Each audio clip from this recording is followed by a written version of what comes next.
Dibilang Aceh lecong kiri kanan, tapi 40 hilang. Itu bagaimana tanggapan abang? Itu tidak hilang, itu dirampok.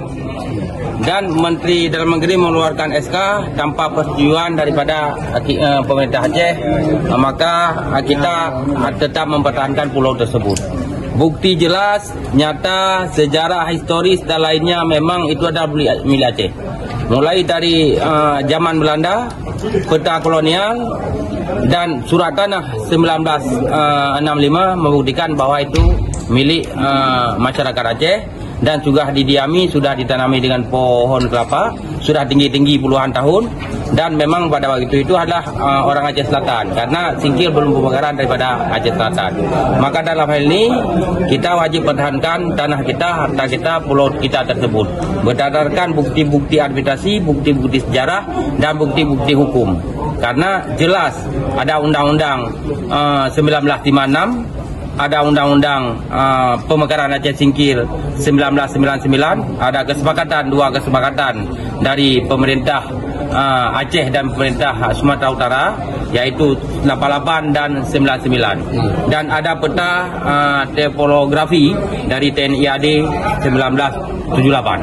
Nah, strategi kita nih pemerintah Aceh dan DPRI, apa langkah yang akan lakukan? Ya, dalam hal ini kita sudah sepakati antara Gubernur dan Forbes. Kita sudah rapat pada malam ini bahwa Gubernur ini akan diundang oleh Menteri Dalam Negeri, menjumpai Menteri Dalam Negeri di Jakarta. Kemungkinannya kalau nggak salah saya dengar tadi adalah tanggal 18. Maka bersama dengan DPRA dan Biro Pemerintah Aceh akan membawa bukti-bukti dengan jelas, dan kita mengingatkan Menteri Negeri karena ini adalah kita lagi dawat damai di Aceh, maka kita meminta untuk mereview SK tersebut agar pulau tersebut dikembalikan ke Aceh, walaupun sudah di SK-kan ke dalam pemerintah Sumatera Utara, tapi itu kita minta untuk dikembalikan untuk meredam konflik-konflik horizontal yang terjadi antara Aceh dengan Sumut. Kita ini bersaudara. Sebetulnya persoalan Aceh dengan Sumut ini nggak ada, tapi berdasarkan gara-gara SK Menteri Dalam Negeri yang menetapkan pulau tersebut masuk ke wilayah Sumatera Utara, disitulah timbul kisruh, disitulah timbul protes, disitulah timbul konflik. Maka dalam ini kita meminta kepada pihak Kementerian Dalam Negeri berbesar hati, berbesar jiwa,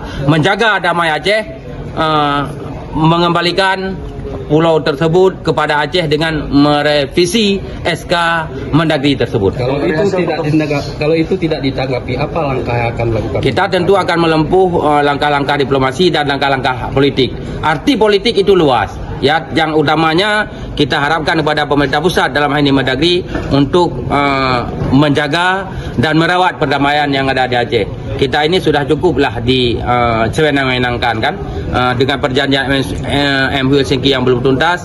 Maka dalam hal ini kita mengharapkan berbesar hati Kementerian Dalam Negeri untuk mereview SK tersebut dan mengembalikan kepada Aceh. Mungkin demikian ya.